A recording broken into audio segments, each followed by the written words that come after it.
Allahu Akbar, Allahu Akbar. Hello, good afternoon, good evening, and good night to you wherever you may be on this planet we call Earth. Thank you for joining us for another episode of Fasting Fit. Today we have a world-renowned nutritionist with us in the studio. She has 5 degrees in nutrition, health and wealth, and well-being. Dr. Basanth is joining us today in the studio. So thank you for joining us in the studio today, Dr. Basanth. As you probably do know, people tend to slack off during the month of Ramadan, and rather than eating healthily and in a proper fashion. Why do you think that phenomenon takes place? Well, actually, the main reason is that because they're hungry all day through. Mm-hmm. So once the Maghrib starts, this is when they start eating everything they can until the time when we have to stop eating again. So, and this is the big problem. This is when people start feeling really tired. They stuff themselves up with food, lots of sugars and stuff like that, and they do get ill afterwards.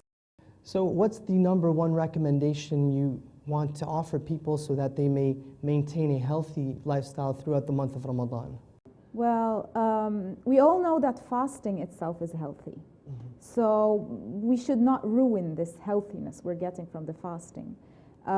First thing after, when we start eating, take something warm, because usually the stomach is not ready for any digesting, for digesting anything around.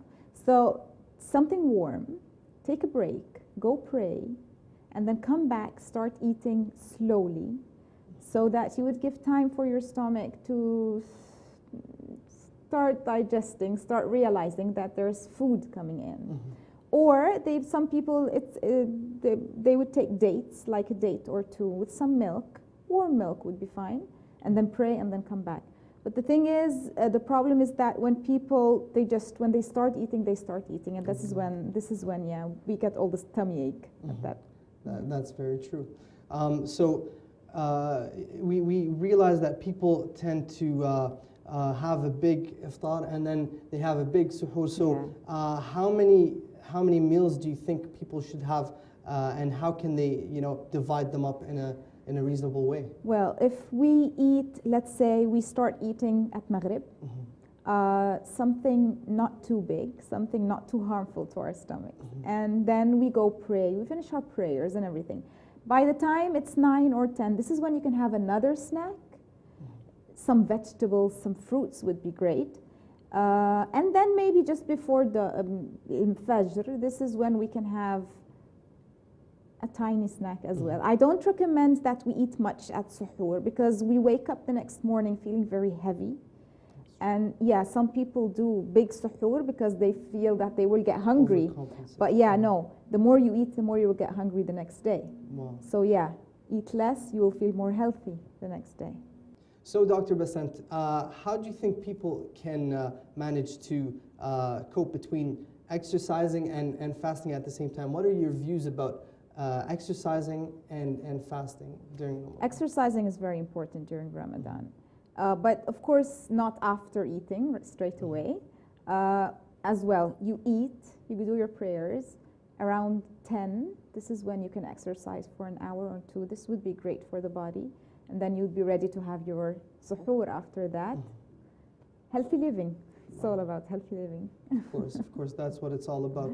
So just to wrap it all up and to sum everything up, what, let's say, are the three main pointers you would like to give to the audience about maintaining a healthy lifestyle during Ramadan? Well, no sugar. No sugars are allowed. You should not have. If you want to have sugars, you take them from natural sugar. You take fruits, you take dates. This is where you get your sugars from. Of course, all the sweets we get to eat in Ramadan, this is very bad for the body. Drink lots of water. This is what you need. Stay away from soda and Pepsi, this is very bad, and it makes you more hungry. It makes you more thirsty, by the way. So it's not good.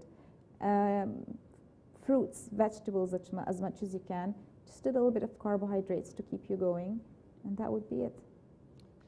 Well, that's some very valuable advice. I'm sure all the audience at home are going to take it and implement it very wisely. Thank you for your time. Thank you for your invaluable advice. Thank you. We appreciate your time. Thank you you. very much, our audience. Stay fit and stay healthy. Thank you.